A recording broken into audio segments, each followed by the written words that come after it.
Bonjour les amis, nouvelle vidéo aujourd'hui pour parler de Nick Fuentes, l'opposant en tout cas à Charlie Kirk, avant qu'il se fait assassiner. Il ne supportait pas son soutien à Israël, mais depuis, il va prendre sa défense et surtout, il va nous révéler des infos totalement exclusives sur la mort de Charlie Kirk et qui serait peut-être à l'origine. Donc écoutez bien l'extrait que je vais vous passer juste avant, eh bien je vous demanderai un soutien à la chaîne en pleine censure par YouTube. Donc n'hésitez pas à vous abonner si vous appréciez bien sûr mes vidéos, à laisser un pouce en l'air, un commentaire, à booster la vidéo. Et pour ceux et celles bien qui le peuvent, vous pouvez me soutenir soit sur Tipeee, sur Patreon, ou vous pouvez rejoindre la communauté bien sûr de la chaîne. But let's talk about the $150 million, because to me, this is a big problem. Let's briefly talk about the predicament that Israel is in. Israel, as stated by the ADL and by their own representatives, has a generational problem. They don't have an ideological problem, they have a generational problem. It's not that the left hates them, it's not that the right hates them, it's that the young people are becoming indifferent to the cause of Israel. The left is overwhelmingly, at this point, pro-Palestine, more so than they are pro-Israel. The younger generation in particular is radical. They believe that Israel is a settler colonial state. They're carrying out an ethnic cleansing. They're genocidal. The left wing is radicalized. They are enthusiastic. They are angry. Needless to say, Israel has lost the left, and they've especially lost the youth on the left. But on the right, increasingly, it's not much better. They still have the boomers, and they still have the millennials to some degree. But the Zoomers are becoming completely apathetic about Israel. They do not care. They're becoming indifferent. And many of them are becoming anti-Israel. Now, that is something that poses an existential threat to Israel. Because this Generation Z on the right and the left, they will grow up.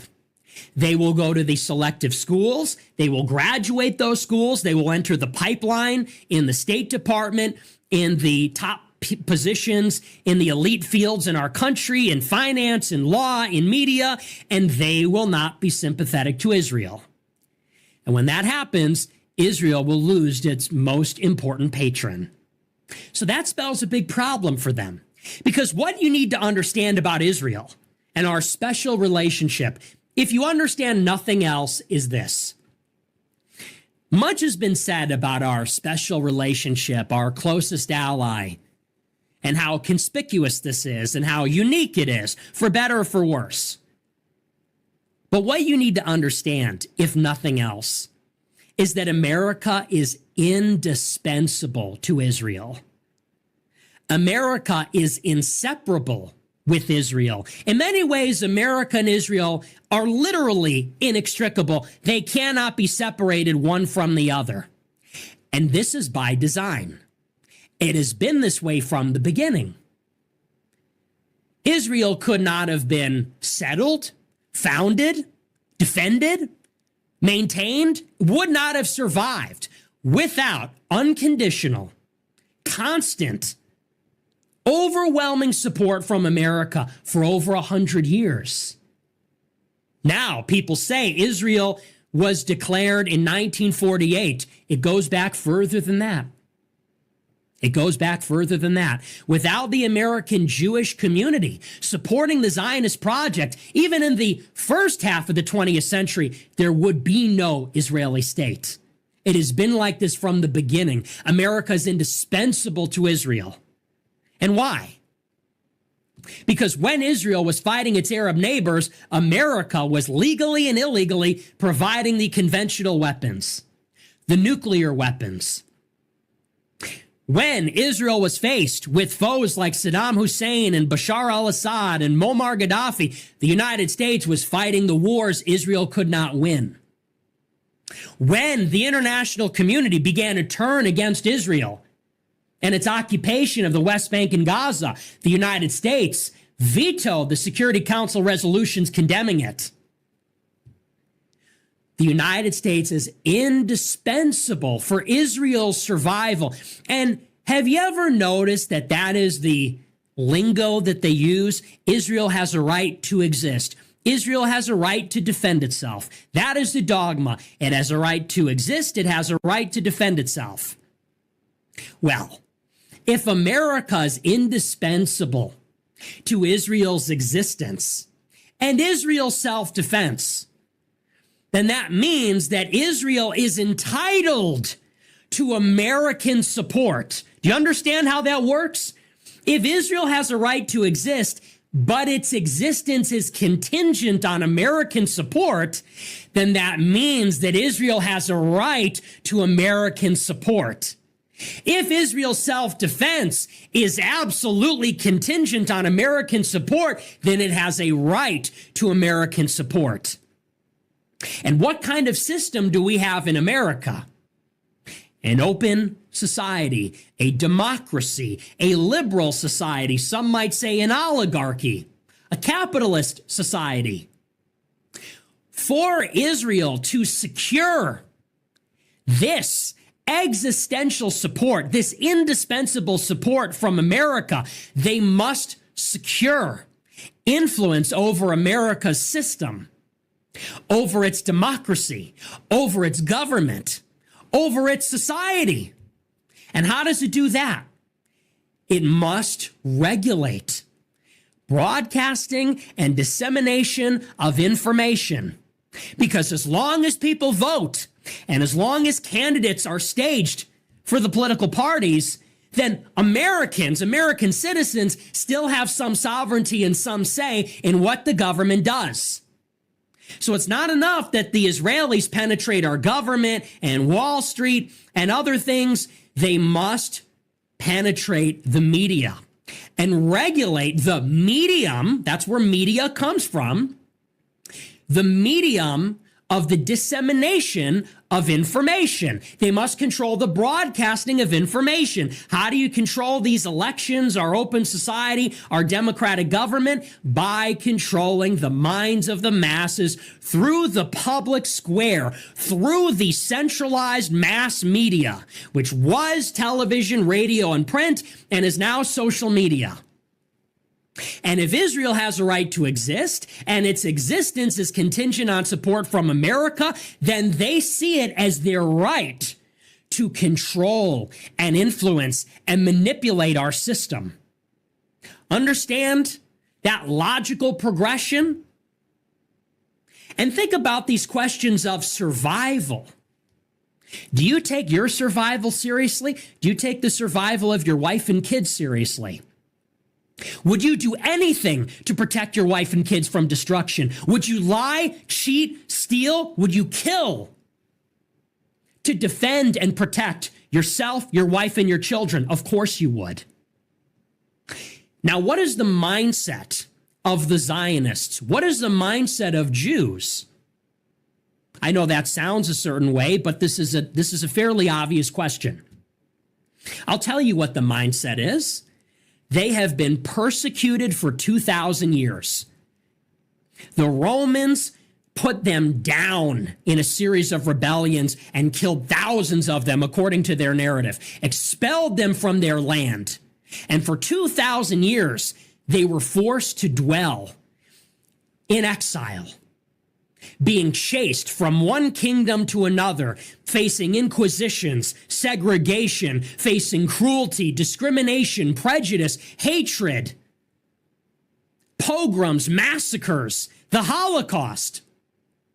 So they founded Israel, a place where they can finally be safe, where they would never live in fear of extermination, being at the mercy of a hostile totalitarian regime, where they could exist, where they could thrive. Now, stay with me here, it follows. If you as an individual would lie, cheat, steal, maybe kill to protect yourself and the ones you love, put yourself in the mindset of the leaders and the stakeholders of the Jewish community. Would they lie, cheat, steal, and kill to protect their race?